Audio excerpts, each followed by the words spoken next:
What would happen if you took the best elements of pro wrestling and mixed it with street fighting to make one great arcade style video game? Well, I guess you'd have the Def Jam games, honestly, but I already talked about those, so today we're here to talk about Backyard Wrestling, the lesser known and lesser fun cousin to Def Jam that led to the public downfall of not just one, but two different gaming giants of the era. Backyard wrestling as a concept is exactly what it sounds like, wrestling your friends in someone's backyard. However, sometime around the 90s, it took a turn towards being more organized and more violent as well. Leagues popped up in every suburb you can think of, with every Chad, Greg, and Kyle in town thinking they'd be the next Jeff Hardy and putting life and limb on the line for a chance at fame. The reason that I do this, I don't do this for fame or money. The reason that I'm doing this to get famous. Or at least the chance to meet Baby Spice. It's just to meet a girl. That's the only reason that I'm doing this whole wrestling thing. The girl is Baby Spice from the Spice Girls, okay? AKA Emma. Perhaps that chance never existed at all, but at least they're having fun with their friends, right? Not according to most parents of the time, constantly bombarded with horror stories about paralyzed kids and forehead scars that last a lifetime. The vast majority of them protested against these grassroots events. All parents who see their sons interested in backyard wrestling, stop them when they first show an interest. And they weren't alone. Professional wrestlers like Rob Van Dam and Mick Foley also spoke publicly about the need for better guidelines and regulation when it came to backyard wrestling. To break into the business, you have to go to a wrestling school. You have to pay a tuition. You have to have a professional train you the right way. I feel bad for them because I know what they're doing to their bodies, and at such a young age. When I see kids trying to duplicate the moves, it's like they don't seem to have a knowledge of basic human anatomy, or else they wouldn't be doing it. While some factions focused on technical wrestling ability, most gravitated towards using weapons in addition to blading, which is the practice of slicing your forehead open with a razor blade to enhance the theatrics and realism of the event. All of this combined had the parents and the media genuinely worried about this new trend. I mean, it's one thing to suplex your buddy on a trampoline, it's a whole nother thing to suplex him through a flaming table with a barbed wire finish. This didn't stop any of the neighborhood ruffians though, and soon enough some of these federations were even broadcast on local public access with weekly or monthly recordings. Obviously, the events run by teenagers were usually contained to the backyard, but some of the more grown-up groups gained a real following in their areas. Groups like XPW, CZW, and even Insane Clown Posse's Juggalo Championship Wrestling hosted live events and sometimes released recordings of these events as well, displaying their performances in their entirety and proudly at that. Even the groups that weren't on TV usually had a camcorder or two present to preserve the moment, and by the year 2000, two men sought to capitalize on this fact. Houston Curtis and Rick Marr were the first two entrepreneurs who saw the potential for profit, and they began campaigning to have those backyard scraps sent into their headquarters, where they would compile these clips into montage-style VHS tapes and sell them through whatever advertisers would host them, namely The Howard Stern Show. The videos featured actors of all ages developing wrestling storylines based around their personas. I am a racist! What? Forming rivalries and tormenting themselves with all types of insane antics in the interim. With Jackass concurrently taking the world by storm, they released their first stunt compilation in 2001, aptly named Best of Backyard Wrestling 1. Houston was told by everyone in his life that the tape would fail, however it ended up doing some serious numbers at the time and inspired them to make 5 more Best of Backyard Wrestling installments, unlocking a new career path for both of them as sleazy reality TV producers. Houston claims the tapes were netting them over $50,000 a week at one point, and that he sold over 1 million DVDs in total, so it's fair to say his gamble paid off against all odds. The success of these tapes led to Houston and Rick organizing backyard wrestling events of their own that brought together some of the best underground talent in the country, and soon enough the idea of a video game was being thrown around among the crew. Houston's talent agents refused to help him negotiate, so he personally went to Eidos Interactive to pitch the potential title, and he was lucky enough to meet with Kevin Gill, Eidos' lead designer and a longtime wrestling and gaming fan who immediately saw Curtis's vision. Kevin ran with the idea and put the Eidos team to work immediately on fleshing out how a game like this could take shape. They worked tirelessly on learning the dynamics between these wrestling characters, some of which had never interacted with each other before. They also packed the soundtrack with some of Kevin's favorite music of the past 20 years, which was coincidentally mostly ICP songs with some rock and punk thrown in as well. ICP has been involved in wrestling since their inception, and they were a natural first choice when it came to asking for input on the game. I've actually been a wrestler since I was a fetus. That's right, he's learning in the womb. As it planned to show the underground side of things that they spent their lives building upon. Eidos aimed to create a wrestling game that incorporated the violent DIY feel of those backyard videos while also having a written storyline and rotating cast of kooky characters like the professionals do. They consulted with the XPW, CZW, and JCW to form a wrestling federation that was fictional at the time, but later materialized several times over at BYW events across the country once the game debuted. The wrestlers they chose to work with are certainly interesting, including such fun creations as the Masked Horn Dog. Unfortunately, the government has erased my memory. Several adult film stars, Twisted, and ICP themselves. There was also Madman Pondo, Sick Nick Mondo, why do their names rhyme, and Josh Prohibition, who were trying to make a name for themselves in the real-life backyard scene at this time. It actually boasts a roster of about 30 fighters, with some being real-life transplants and some being purely fictional for the sake of the game. Eidos assigned Paradox Games to develop the game, who interestingly also developed both the cancelled Thrill Kill demo and the Wu-Tang Shaolin style successor mentioned in my previous video about Def Jam games. Paradox began work on the actual game sometime in 2002 and were surely surprised in April of 2003 when Def Jam Vendetta released, boasting a huge roster of well-known rappers duking it out with fighting mechanics that probably felt exactly like what they were aiming to accomplish. In a 2003 game developer diary, producer Mike Schmidt confirms that they were short on time and working 24-hour days and 7-day weeks at this point, trying to add features the community was requesting and quality test the finished portions as well.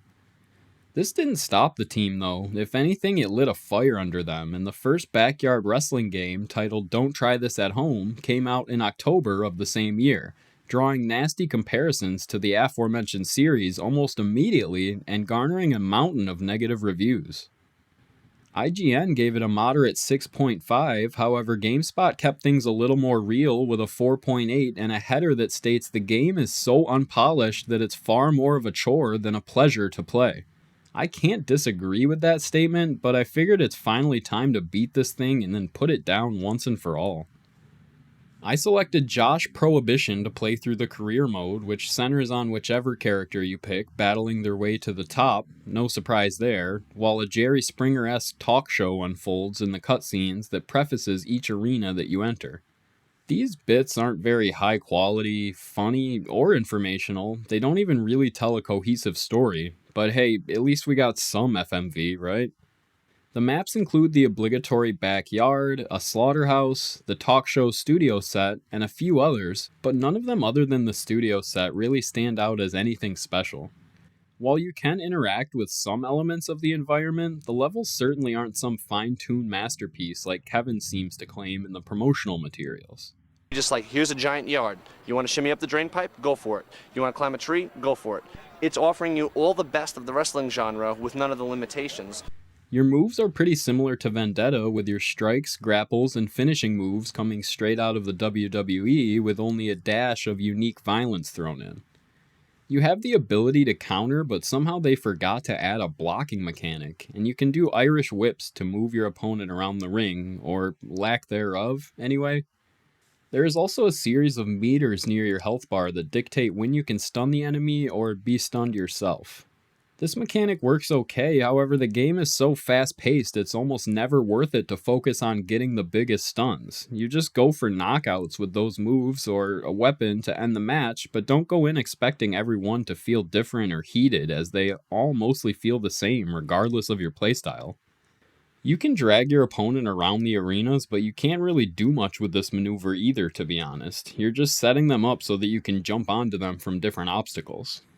The characters are forgettable, the AI is dumb, and the pace is way too fast to do anything meaningful. You're best off in almost every single situation avoiding any real attack setups and just grabbing a weapon to swing relentlessly around you, hoping that you hit your target eventually. The career mode doesn't have any real story to tell. It ends with a talk show host being assaulted by Madman Pondo, but never actually talks about your character making a name for themselves throughout the game. Unspoken or not, you face groups of 3 wrestlers at a time in each venue until there are no more left to take on and become the champion. This setup is annoying and repetitive and gets old after literally the first match. Now I could see having fun playing a few matches of this one with a friend, but the lackluster moveset and career mode really left me wanting more. The big name wrestling games and Def Jam had an advantage here as the consumers were already familiar with lots of the stars, whereas with Backyard Wrestling it's up to you to learn the lore and pick your favorites with almost no information available to you about their actual backgrounds or histories. While some of these wrestlers had been in film promotions before, almost none of them had been nationally televised, and so you essentially had a game where the main characters were based on real life people, but nobody knew who most of them were. I'm sure this was an exciting drop for ICP fans, with the game featuring both Violent J and Shaggy 2 Dope. I mean, who thought we would actually get a Juggalo simulator at some point? But everyone else was left to judge a book by its cover, and judge they certainly did. Reviewers hated the game, buyers hated the game, parents hated the game, and even the Backyard Wrestling creators and some wrestlers involved hated the game. Just like GameSpot touched on, it feels like they rushed this thing out the door with little to no consideration for the end user that would be dealing with their unpolished mess of a game. An afternoon with this one was more than enough for me to call it quits, and I don't think it has much more than that to offer anyone, honestly. I have nothing else to say about this game, and without the sugar-coated nostalgia I have for the series, this one would be just pure torture. Kevin's obsession with ICP, wrestling, and gaming was unchanged by his failure of the first game, and he immediately began pursuing a sequel in the Backyard Wrestling franchise. The sequel was said to focus on improving the graphics of the first game by a zillion times. So one of the first things you'll notice when you boot up the new game is just graphically it looks, a zillion times better than the first game. Along with expanding the roster and writing a story that actually made sense this time around. Even with the piss-poor sales of the first game, the sequel was still greenlit and came out just one short year after the first in November of 2004, titled Backyard Wrestling 2: There Goes the Neighborhood. Developed once again by Paradox and published begrudgingly by Eidos, the game would expand on all of the concepts from the first game. Unfortunately, the pieces failed to come together again here, and IGN gave this one a 5.6, while GameSpot gave it a 3.4 and claimed it was just flat out bad in most every way you can think of. I have to half-heartedly disagree with that last review. I actually rented this one from Family Video for the original Xbox a few times when I was into wrestling at about 10 years old, and they didn't have Fight for New York in stock that week. While I failed to progress at all in the confusing career mode, I had a blast playing random exhibition matches against those clown guys my cousin listened to. Yes, this game again features ICP as the main antagonists, and judging from the documentary that shipped with the game, Kevin Gill again used them as his one and only steering force when making decisions about the nature of the game and the scene that it came from. ICP were seemingly the brains behind the nonsensical story presented in this entry too, and it landed Violent J a cover spot as a result. The gameplay will feel very familiar if you tinkered with the first at all, but it adds the ability to shift grapples to any side of the body, some new moves, and the ability to end the match via submissions and tap-outs. They also swapped the stun meter for a turbo meter that makes you fast and powerful, and they even added a blocking button this time around. The team boasted to no end about the new environmental engine before launch, but to be honest, the stability feels the same, the character models are barely more detailed, and the graphics are still quite ugly compared to their contemporaries. Kevin Gill claims this was the first wrestling game ever in the US to have online play, but research shows that SmackDown vs. Raw's first iteration had them beat by about 2 weeks. So what is this game even actually about? Basically, you use the new and improved Create a Character mode to choose between 3 different kilts and take part in your local backyard wrestling organization to try to make your way to the championships. Truly innovative stuff there, I know.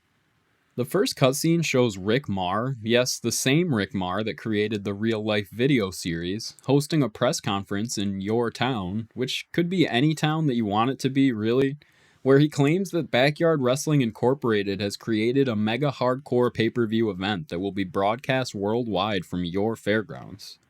The event will also feature the opportunity for a local regular Joe, aka you, to join, and if they're able to beat all the real backyard wrestlers, they'll win $1 million. The career mode is broken up by a mission system that structure could only be described as both archaic and one of a kind.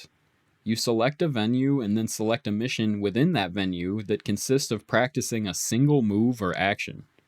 After completing all the available missions, you unlock challenges for the same venue, which consist of beating certain opponents under certain conditions and then going on 3-match winning streaks without regaining any health between matches.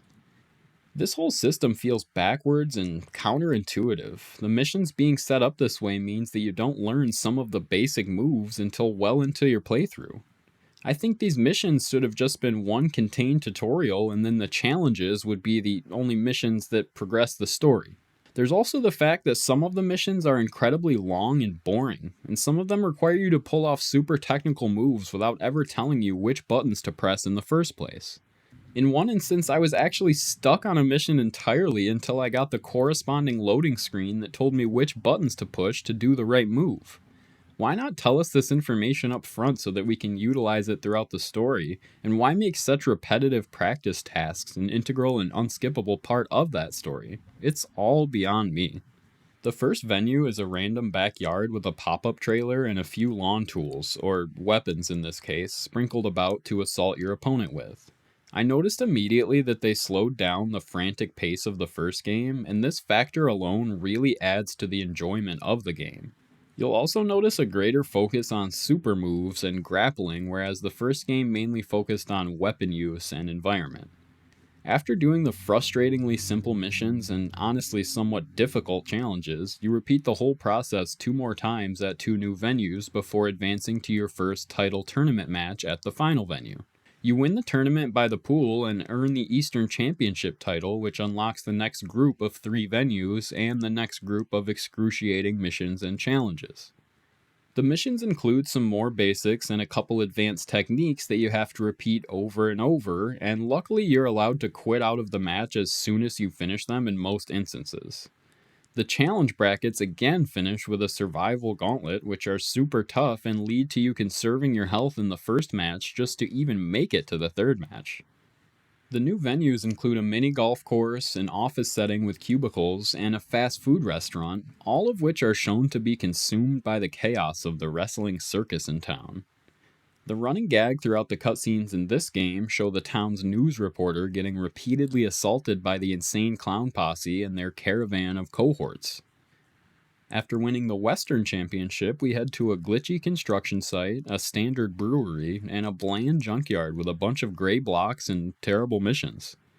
Throughout the game, ICP taunts you every time you win a championship, and the grand finale of sorts sees you squaring off against Shaggy 2 Dope and then Violent J one after the next at the Dark Carnival pay-per-view event the game was building up to the whole time.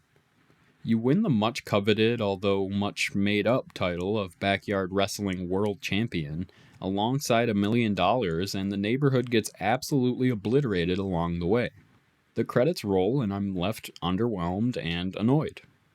Even though the improvements on display are clear here, the frustrating story mode, ugly graphics, and unstable performance hold me back from recommending this one, no matter how much I enjoyed it as a kid.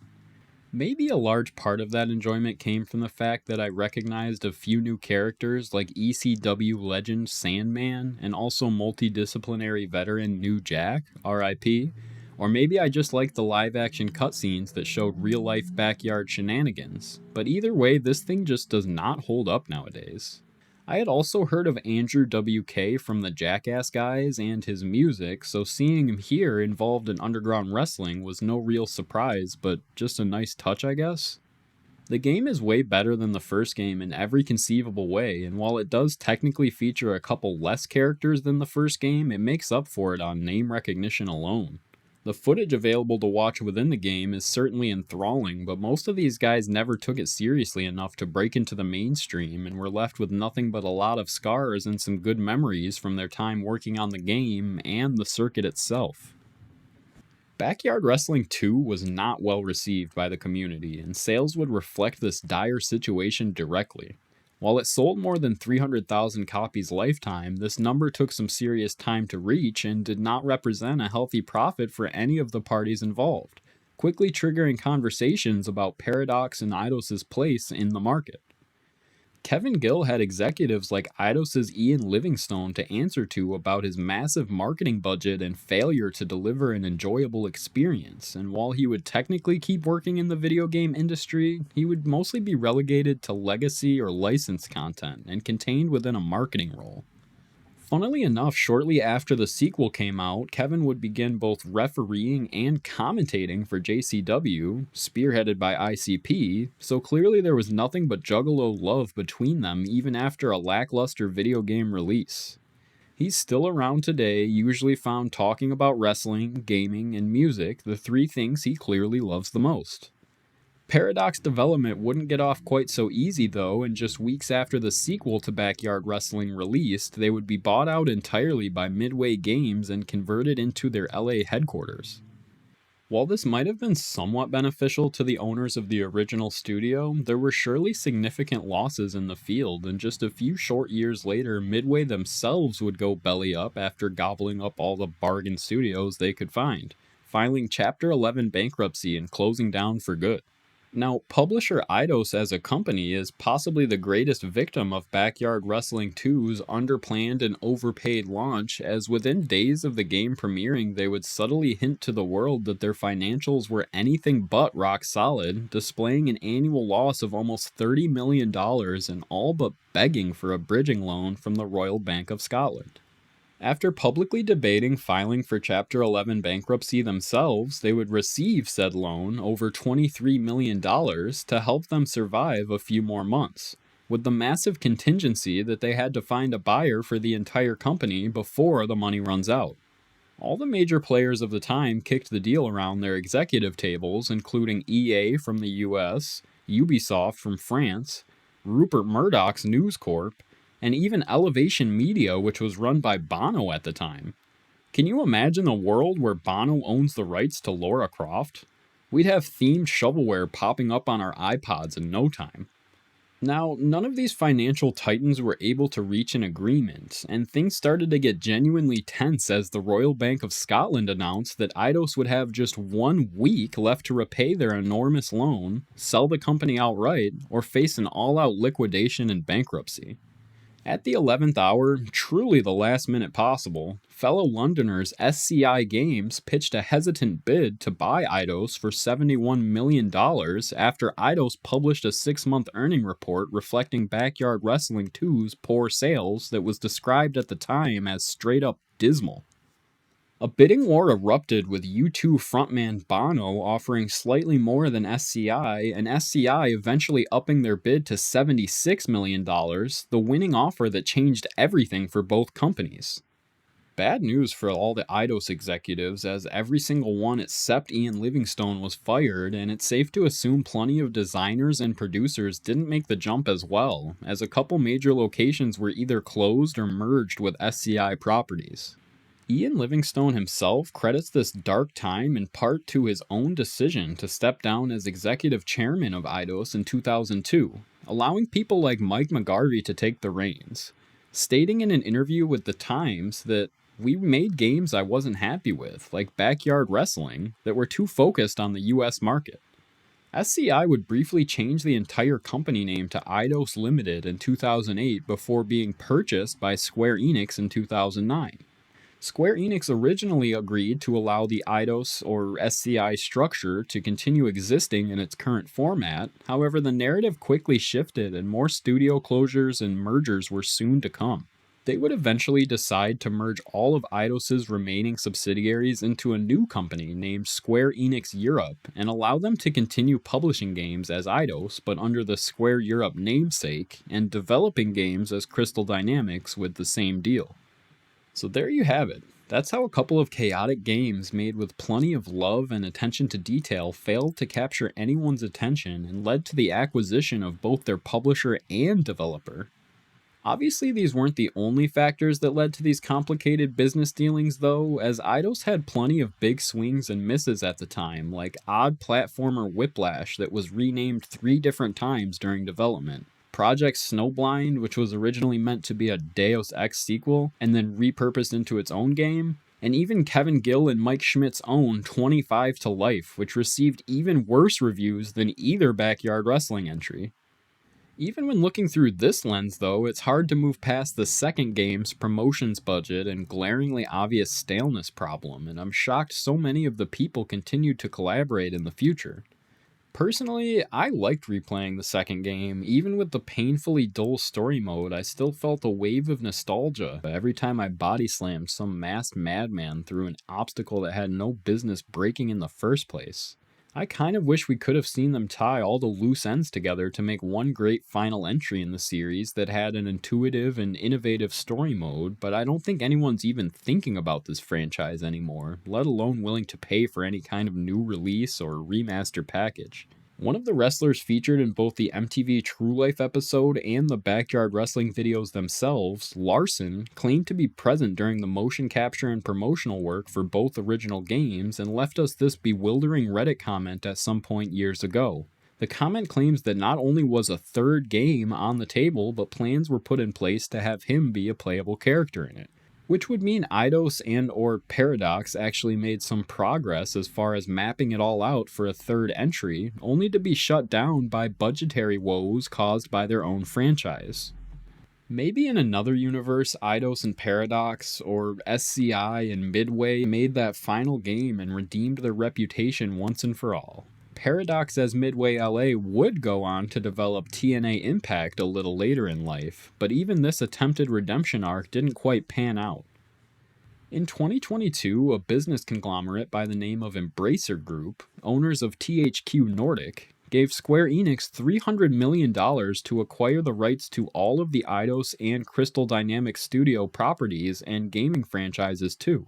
The Eidos Montreal location, like all the rest before, was closed permanently, canceling a new Deus Ex title immediately, and the final location in Shanghai was sold to Gearbox, spelling out the end to Eidos as we once knew it.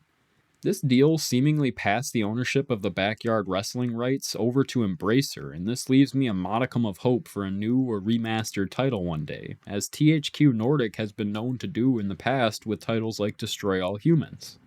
Backyard Wrestling put out a couple unique games, and even if they received plenty of hate, that's still something to be proud of. The simple truth is that studios aren't willing to gamble on risky games like this anymore, and maybe this is just part of the reason why.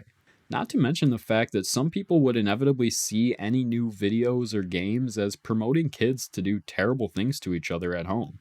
Backyard Wrestling itself does live on in suburbs and on trampolines around the country, however you'd be hard-pressed to find anyone putting on grandiose shows for profit or entertainment in your area. The videos just stopped selling at some point, likely tied to a lull in the professional wrestling market, and people stopped trying to emulate their favorite wrestlers from last week's broadcast. Nowadays, pro wrestling is back and bigger than ever, and yet we failed to see any big backyard federations take shape, even with XPW and CZW revivals taking place every now and again, and plenty of YouTube content to be found. The JCW is still going strong, by the way. They somehow both predated and outlasted every single other backyard crew. In 2019, Game Changer Wrestling began hosting an annual 4th of July event named Backyard Wrestling, and while they would go on to officially collaborate with Kevin Gill on the series, he is now suing them for over $150,000 in unpaid labor over the years. Perhaps that's just a fitting end to this tale of financial hardships. I do hope to see the backyard wrestling movement get revived at some point, just maybe with a few less weapons and a little bit less blading this time around. So what do you think? Were backyard wrestling and its sequel true hidden gems, or just another poor imitation of Def Jam and WWE? Let me know in the comments below, and be sure to subscribe if you enjoyed the video. I'm a new creator striving to put out high quality content, and your support makes all the difference in the world. Thanks for watching, tell a friend, and have a good day.